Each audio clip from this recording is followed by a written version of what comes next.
Ultraman Towards the Future for the Super Nintendo Entertainment System.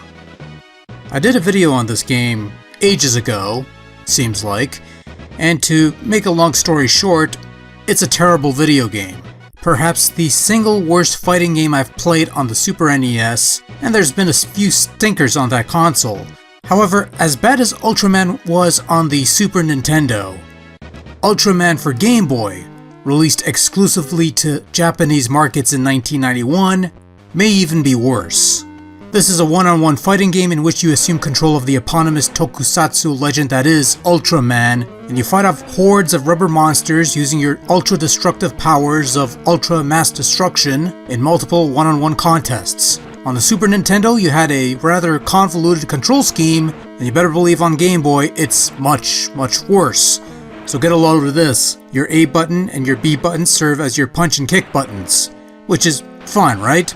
But on Super Nintendo you had a jump button, and sure as shit you have a jump button here. And how, pray tell, do you jump in Ultraman? You press up on the D-pad like any other fighting game? Why no! You press the start button. Yeah, the start button, which you usually press to pause the game, that's what you press the jump in Ultraman.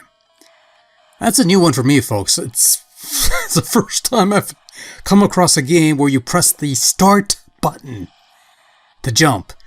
It's also awkward as hell, to be honest with you. Whether you're playing this on a Game Boy or on the Super Game Boy, God forbid, maybe on the... Oh, fuck.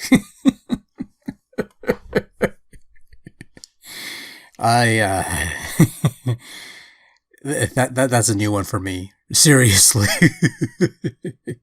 Okay, I'll stop now. Now, in addition to punching and kicking and jumping with the start button, Ultraman has a number of special attacks, each requiring a bit of power in your energy meter, which slowly generates over time. Pressing up and A execute these powers, while up and B defends against attacks. Now, you have the ability to pick your power level, in case you don't want to waste a high-powered blow. And how do you do this? Well, you press either up left or up right on the D-pad to move the little cursor back and forth to indicate the level that you want to use. There are no special move commands to pull this shit off, just a little bar that indicates how much energy you want to put into your special attack. This type of feature annoyed me when I was playing it on the Super Nintendo, and it annoys me here, just like this need to hit your enemy with your strongest attack to finish him off. Otherwise, you'll just keep fighting until the very end because you and your foe slowly regenerate health over time, which is fine and all, but there's also a time limit and... But you know, I suppose all could be forgiven if Ultraman was worth a damn as far as the way he played, but he isn't. He moves very slowly, his attacks come out slowly, and sometimes they don't even register a hit. Perhaps the one defining moment that perfectly encapsulates this entire game is Ultraman leaping straight up into the air, executing a jump kick to strike at the enemy, and then ultimately landing on his ass. Captivating entertainment, folks. Eventually I found you could just spam this roll and throw technique, which does damage and works more often than not, with the exception of this one boss who flies around all over the place. The only saving grace is that when you're defeated, you lose a life, of which you have 3, and you resume where you left off as the monster won't get all his health back right off the bat like in a usual fighting game. But even that doesn't make up for the lousy control scheme, the piss-poor collision detection, the slow movement, and just unappealing execution of the gameplay. They tried to adapt a control scheme from a Super Nintendo game that wasn't very good to begin with, and ended up a hot mess on Game Boy.